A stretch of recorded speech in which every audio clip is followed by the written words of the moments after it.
Hi, welcome to my podcast, Becoming a Cut Flower Grower. I'm your host, Lydia, and I'm here to share my year of growing and selling cut flowers.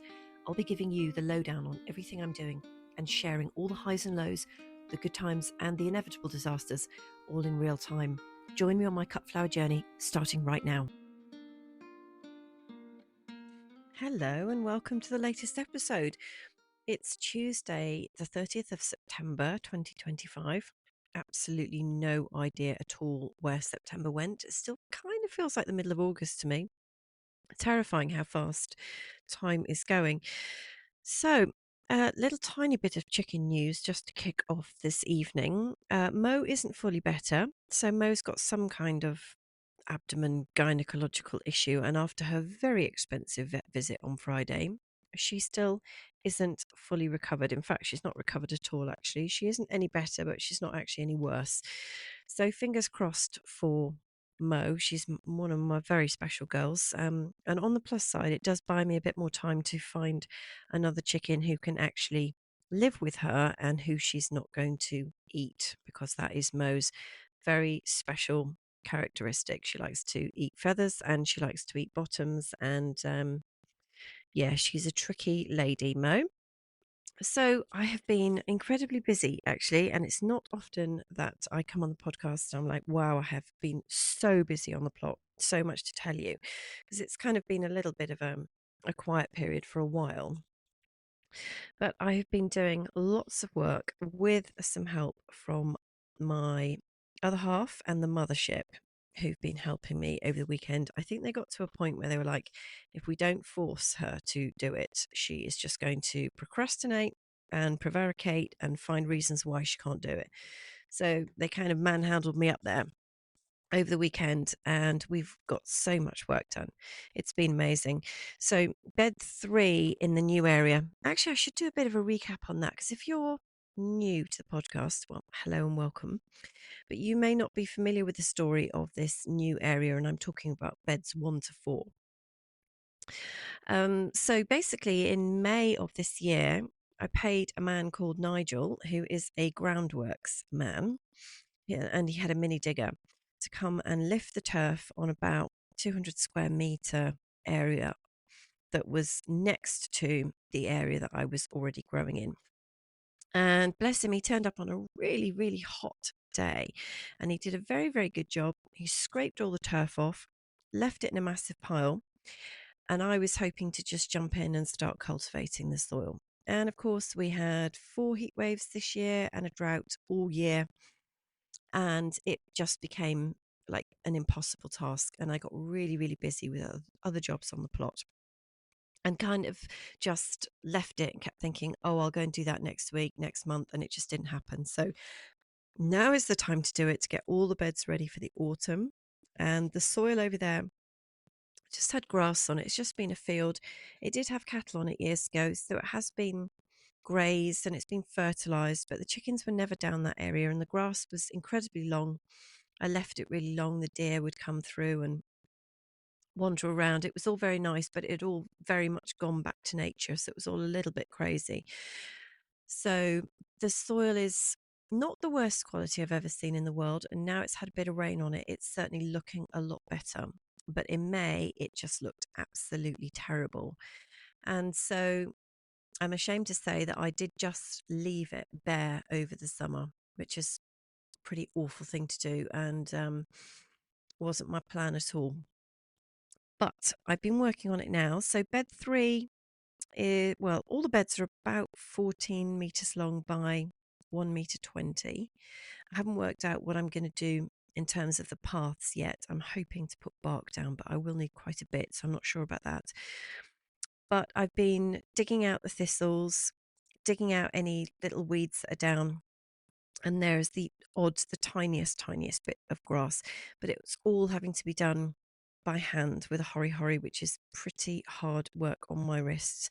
Anyway, we finished bed 3, we finished weeding it, and we have put some compost down. We've put, it's probably maybe a couple of inches worth of compost, which is the deep litter bedding that's come out of the hen house.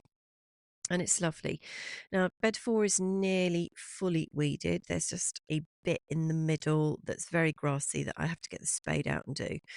And then bed 1 has had the bark laid down on top of the deep litter manure. So I'm hopeful that that is going to be really warm and snug and keep lots of moisture in over the winter and stop any weeds growing up through it.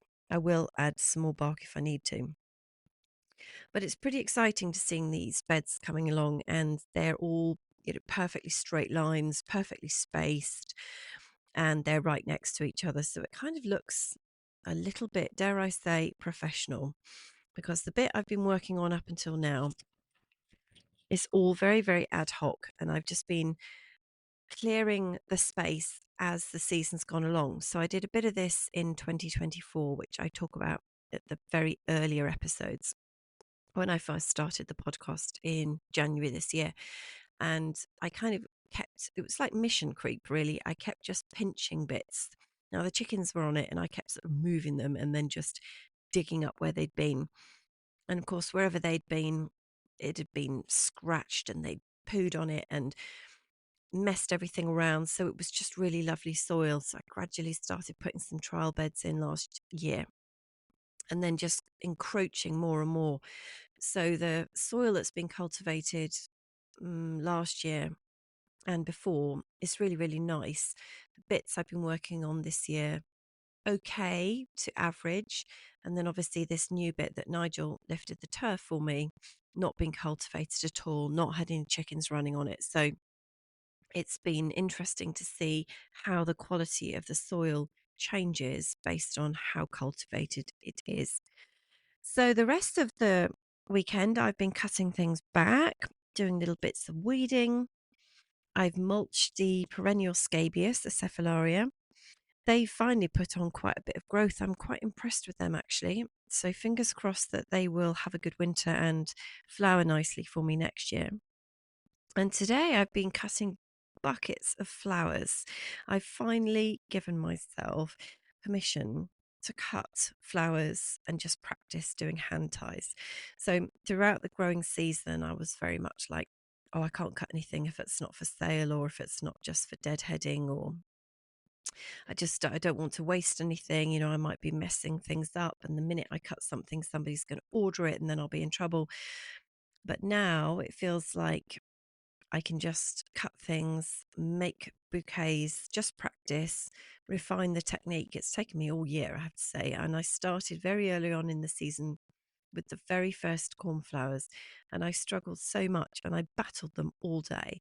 And I'd watched all these YouTube tutorials about how to do it. And there's like the technique where you hold it in your left hand and then you do a quarter turn and all this kind of stuff. And yeah, I've been practicing all season, but I really feel now that I can do a better job of it. And because I'm using much fatter, easier to work with stems. So I was really struggling with the cornflowers, and I thought, I'm going to need about 100 stems just to do anything. And now I'm working with dahlias and some lovely bits of cosmos and some rosemary, some rudbeckia, and it has definitely made things a lot easier, and it's also just been loads of fun. So I'm still doing battle with the wrapping. I have tried wrapping them upside down, which 100% works for me, much easier. So thank you for the lady that sent me that tip.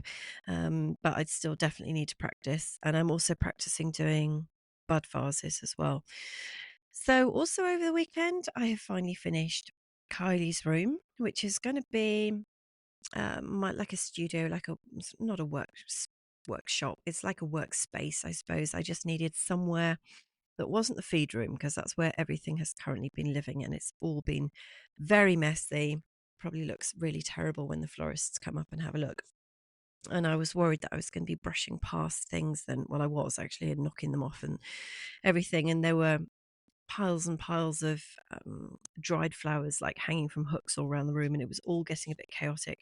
So I've finally, with lots of help, managed to sort that room out. So it's not a room, it's a stable. Basically, it's a stable, and it's called Kylie's room. Kylie's one of the girls. She had her babies in there in March this year, and it's always just been known as Kylie's room ever since.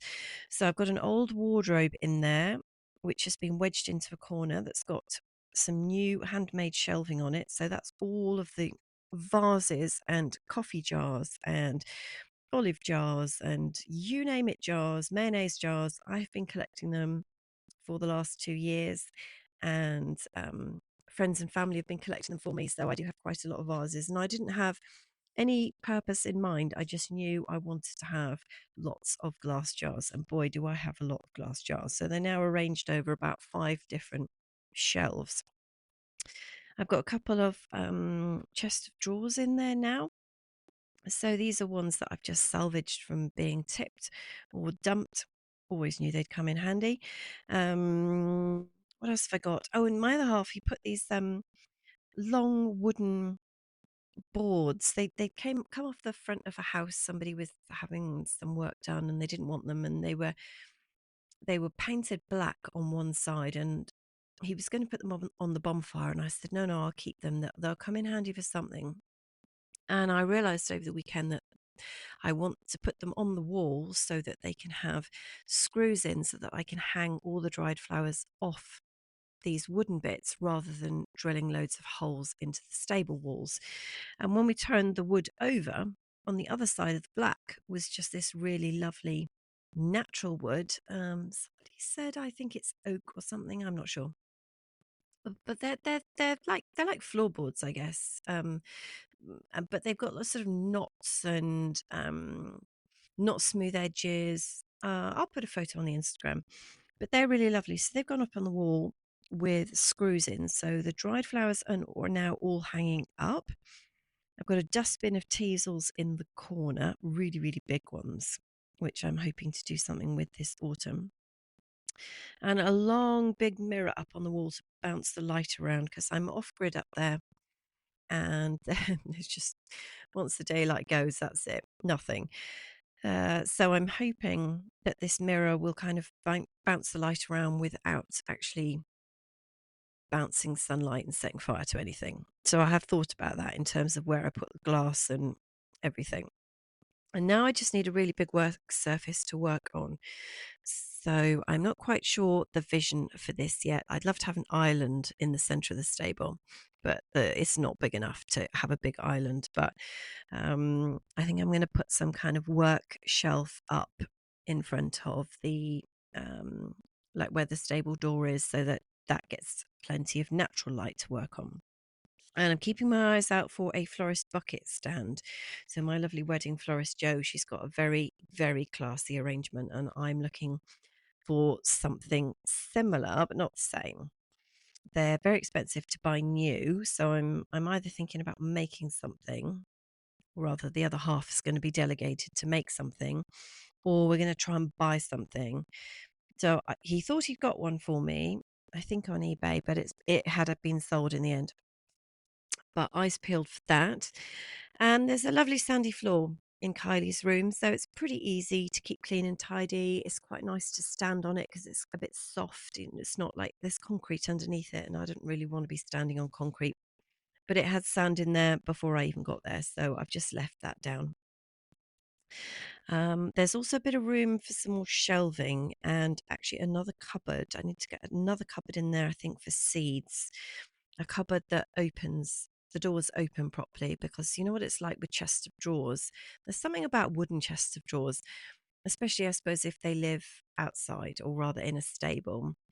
So these have been up in the stables sculling around for a couple of years. So they're kind of seasoned, but there's still that moment where the drawer sticks when you pull it, and you just give it a little bit of a tug, and then everything that's on top of the chest of drawers falls over.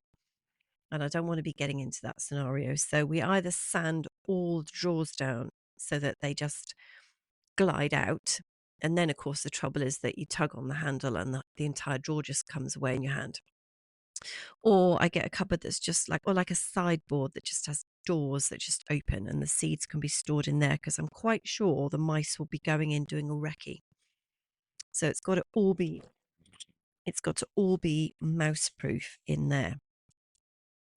Now, outside on the plot, I've cleared away quite a lot of the zinnias. Now, the first succession are still flowering, but they've got a lot of black spots on the leaves, and there's just a lot of black mold in there, and it's just all looking a bit messy and horrible. And it's the first thing you see when you go through the gate into the plot. And I've just been looking at it for the last 10 days, thinking, gosh, this is a really horrible start. I mean, they looked amazing when they first started flowering.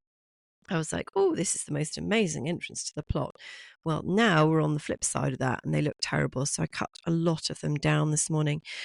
The second succession are very nice and they don't have any black spots. So they're in a much more airy place. They've done very well.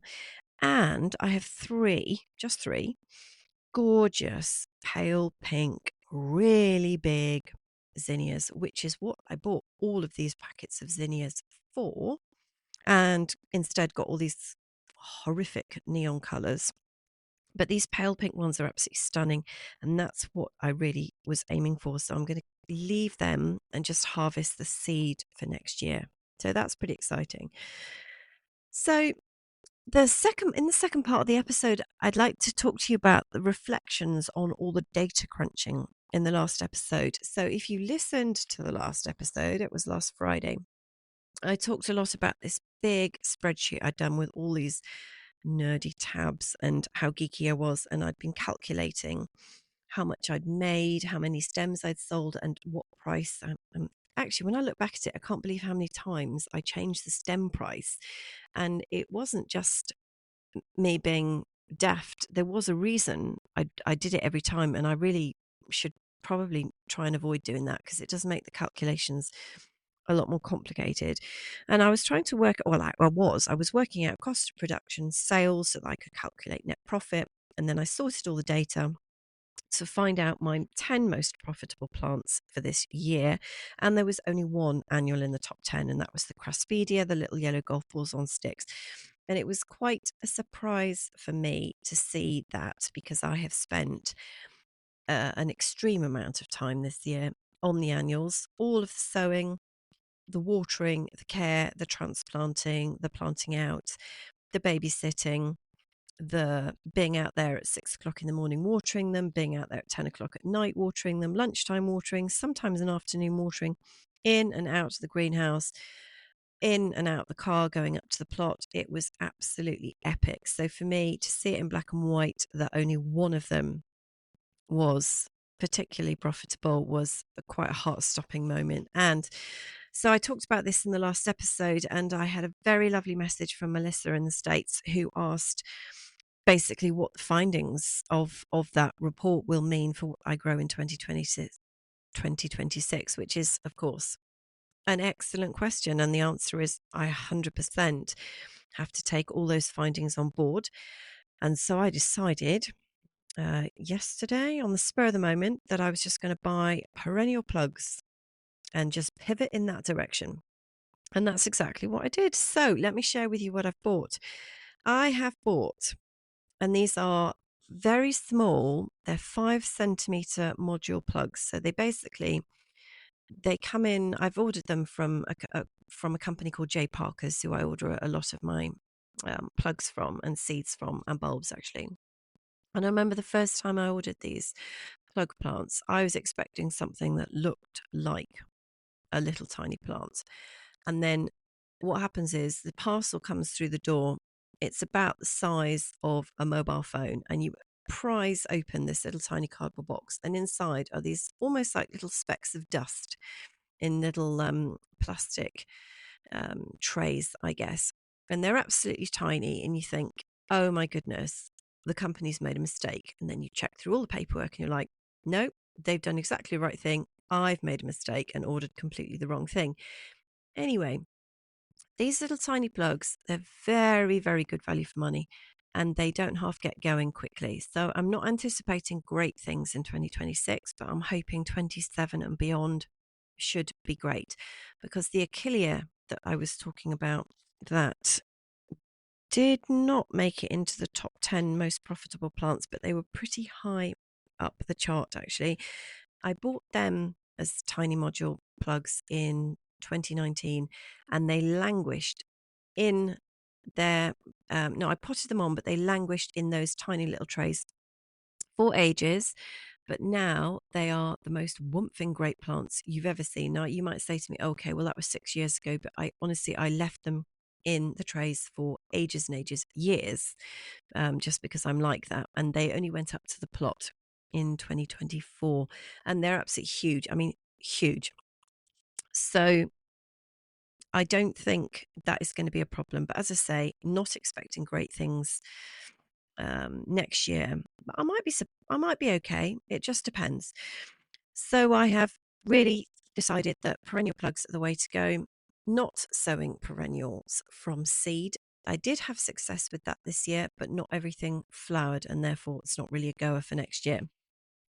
So that's what I've decided.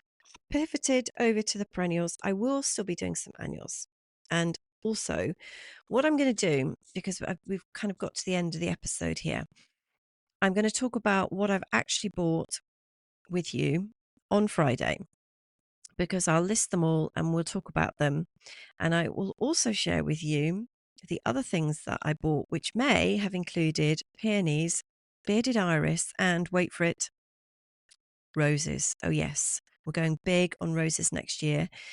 I've actually bought ones that are not like the main ones that I wanted to buy, but I'm not going to do any plot spoilers except to tell you it's exciting. So please come back and join me on Friday, and I'm going to talk you through the perennial plugs that I have purchased, plus the other items and the roses. I hope you have a wonderful week, and I hope the weather is perfect and your growing is going well. And I look forward to welcoming you back to the podcast on Friday. All the best.